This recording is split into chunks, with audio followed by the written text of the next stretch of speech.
What's up everyone, welcome back to the channel and to another 3D model. It's the holiday season and Christmas is just a few days away, so it was only fitting to make a Christmas related 3D model for this week's video. So I thought it'd be fun to make a Christmas light launcher, or a decorator I guess you can say. And to be honest, I got this idea from the movie The Grinch. It's one of my favorite holiday movies, and I'm sure many of you have seen it, but there's this part in the movie where she's using this machine gun looking thing to basically shoot the Christmas lights onto the house, which would be extremely convenient, and I thought it'd be fun to create our own Christmas light launcher for this week's video. Now, this one was a little bit challenging, I'm not gonna lie, and the only reason was there's not really much reference when it comes to Christmas light launchers. This thing doesn't really exist in the real world, and all of the reference that was coming back online when I was trying to find different ideas was just showing the one from the Grinch movie. So I thought it'd be fun to kind of make our own twist on what this device could look like. Really just have fun with shapes this week and play around with things and create our own Christmas light launcher as if it existed in our world and we can use it to shoot up lights onto our house.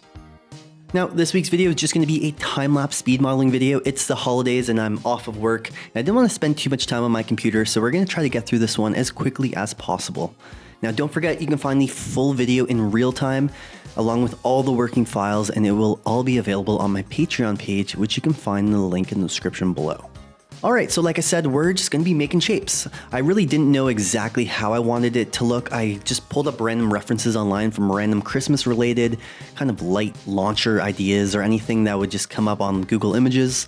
But like I said, there really wasn't much. So I kind of have an idea in my mind of how I want this thing to look like. I thought it'd be cool if it had some opening on the top where you can kind of dump your Christmas lights in and it would just untangle it naturally and just kind of shoot them out the front. So I wanted it to look sort of like a gun, but have a fun spin on it where it just shoots out Christmas lights. Now, of course, this is a fictional thing, so it makes it a little bit easier because we don't have to worry too much about making all of the components look like they truly work. It's, of course, a made-up object, so we can have a little bit of fun and not stress too much and just, like I said, make some shapes this week and go with the flow.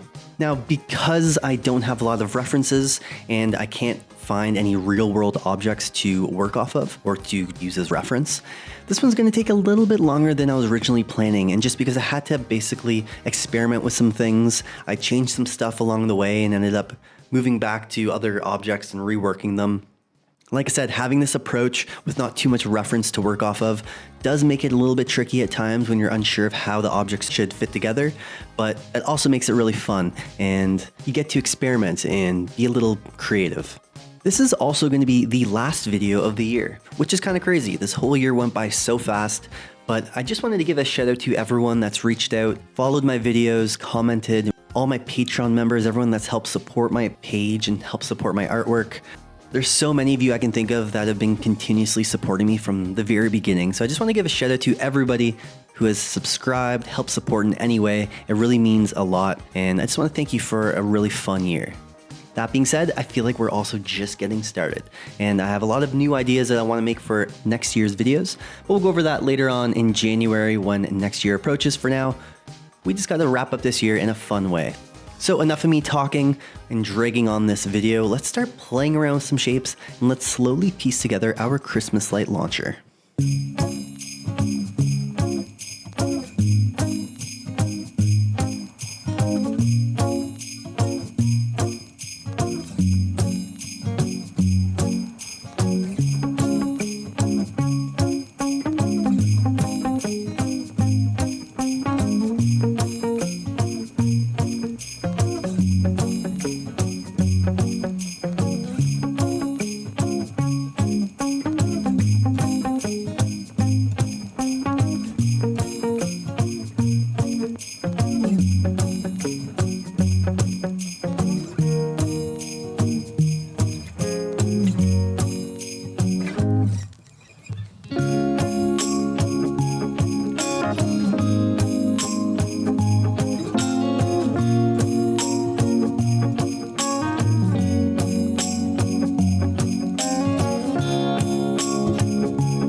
All right, so here is the Christmas light launcher in its finished form. And everything is basically the exact same. There's a few very small things that I decided to do last minute, and we'll go over that really quickly before we jump into those UVs. Now, one of the things that you can probably tell is I changed this pole, this little I didn't really know if it was gonna be a pipe or some kind of hose. Originally I was thinking like a rubber hose. So I had this sort of shape modeled out, which you probably saw in the video. And I just thought it looked, I guess it was a lot of plain bars or poles already going on. And I thought it'd be fun to add a bit more shape. So I basically just deleted this one or moved it aside and I replaced it with the ribbed version. And I just thought it gave it a bit more fun shape to work with. Like I said, everything else was pretty plain, and having some other unique shapes would just hopefully make it look a little bit more interesting. And besides that, I also decided to add lights inside of my lights. So I didn't think about this while I was actually modeling my lights, but if I was gonna have these all glowing and kind of transparent, there would be no light source coming from the inside. And of course we can fake that with some textures on the outside, but I feel like that would just be a lot more work. And I'm not trying to make this video any longer than it really has to be. So what I decided to do was basically select all of my lights. So I'll grab this one, for example. And if you duplicate it, you can then shrink it down to fit inside. So if I go see through here, I basically shrunk it down, made it a little skinny and long. And I just moved the UVs aside on my UV map. That way I can basically assign a bright emissive material to it later on in Substance Painter, and we can basically fake some sort of light source coming from the inside of these Christmas lights. That's just a small detail I decided to add to hopefully make it look a bit more realistic. I think we could have spent a bit more time making that light source look more real, but I just for some reason didn't think about it while I was modeling, so I just really quickly threw an idea together last minute. But other than that, everything is the exact same. So let's go over those UVs really quickly. Now, of course, this is a high poly mesh. I subdivided a lot of these shapes. So they are quite dense, and it is something I just wanted to mention. If any of you are going to recreate this and you're using it for truly a video game, it would need to be optimized. Just to, I guess you can use this as your high poly mesh, and then you can bake a lot of these details. So for example, this whole piece right here, we don't have to actually have Boolean holes. You can just have it flat and create a lower poly mesh where you can bake in that detail into that lower poly 3D model. So, of course, we didn't do the high and low poly model workflow, but it's something I just wanted to bring out because, as you can see, this thing does have a lot of polys on it. So when it came to the textures, I basically split this thing up into 3 different groups for the 3 different materials that I have applied. So if I open up my UV editor here, the very first group is the main body and the shell of the gun, like the main handle and this little piece where you throw your wires, your lights into, and the trigger as well. Now, I wasn't really sure, there wasn't really any specific reason I broke it up this way. I was trying to move pretty quickly. Like I said, it's a holiday and I didn't want to spend too long on my computer. So looking back, I definitely could have taken better advantage of my real estate in my UV map, the 0 to 1 space here. Like for example, this empty space up here, I feel like I could have condensed these shells a little bit tighter together to take advantage of that space. But it is what it is. Like I said, we're just having fun this week, so I wasn't too stressed about, you know, optimizing my UVs and everything. So just something I also wanted to point out. So the second group and texture is basically the other main components of my gun. So this was like the main body, and this one is the barrel and the handle and the other bottom component. Like I said, just keeping my shells nice and straight where I can to take advantage of my real estate. Like I said, I didn't do that with these. Like there's a lot of these ones up here. I probably should have filled them up just to take advantage of that real estate, but I was rushing, like I said. So looking back, I'm like, ah, damn, there's a lot of things I could have done. Like this, for example, should have been straightened. That way I could have fit these a little bit bigger and more snug together, but you know, it is what it is. And the last one is everything else in my scene. So all those little components, all the lights themselves, which is a lot of polys because I duplicated it a bunch of times, but it's pretty straightforward. Like I said, I could have fit these shells together, but we were moving quickly, so we did what we could. Now, one important thing was making sure that I didn't see many repeating patterns on my lights. So these are all grouped into basically like a ring. If I grab one, well, maybe not anymore. But if I open up my lights, you'll see that they're light 2, light 10, 12, 13, 14, 15. They're just groups. So I basically took one and duplicated it while rotating it. So if I hit Control G, it would just basically duplicate that rotation as well. So all these lights weren't lined up and they didn't look like they were all basically pointing the exact same direction. And I went in afterwards and then slightly reduced the scale of some of these. That way they're not the same size. So it looks like it's more jumbled up.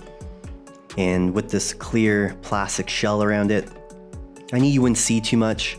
At least that was the goal. So I just kept rotating things around until they looked like they would be pretty random and it didn't look like I just duplicated in a line. Hope that makes sense. But other than that, everything was really straightforward with this model. I also decided to add this little tiny snow pendant keychain kind of thing at the last minute. I thought it'd be fun to add another Christmas or holiday winter element to this thing. I was thinking of adding like maybe a big bright red bow or a candy cane kind of hanging off. And I didn't want to go too crazy. Obviously, the more you add, the more time it's going to take. So I just wanted to add one little thing at the very end as well. But that's it. So all I have to do is assign a material to each of these groups. So I have 3 texture sets in Substance Painter. And then we can export this thing and we can start the texturing. And don't forget, you can find this full video in real time along with the full UV mapping process. And that will all be available on my Patreon page, which you can find in... All right, so now jumping over to Substance Painter, we can go ahead and load in that FBX file from Maya. And when it comes to the textures, honestly, there's nothing really fancy with this one. I'm just going to fill in the meshes with some sort of material and then kind of adjust them as we go. I didn't really know how I wanted this one to look. I didn't have a reference I was working off of. A lot of times on this channel, we have an image or some sort of reference I can reference to for material choices and colors. In this case, I really didn't have that. And of course, since it's Christmas, I wanted it to be red and green. So those were the main colors I wanted to incorporate. But I really didn't know how I wanted it to look. So what we're gonna do is just start filling in these empty white meshes with some sort of color and material, and then we can slowly refine it and change things as we go. The only images that I actually had to really find online were the gauges. And I just searched on Google Images for some sort of gauge. I thought it would be fun to add like an RPM gauge, as if this has some engine component maybe that speeds up, and just keeping track of your RPMs would be important. And then the other one was a holiday themed gauge that I found on Google. I'm not sure actually how I came across this one. I searched up like holiday fake gauges or Christmas gauges or something like that. It's probably AI made, to be honest with you, like a lot of images you're finding online these days. But it was really fitting. I just basically stole it from an image I found and just pasted it right on my gauge. So other than those two, everything's pretty straightforward. We're just going to start filling in these meshes with Christmas themed colors. And I know I've said it already a couple times, but you can see this full process in real time on my real-time video I'm going to be posting to my Patreon page. And I'm also going to upload the working files, so if you want access to the Substance Painter file to see how I layer these materials, or you want access to the FBX model, all of it will be available on there, which you can find in the link in the description below. All right, let's have some fun. Let's start texturing this Christmas light launcher, and let's slowly piece this thing together.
right, and that's everything. That is the full 3D modeling, UV mapping, and texturing process that I did to create this Christmas light launcher.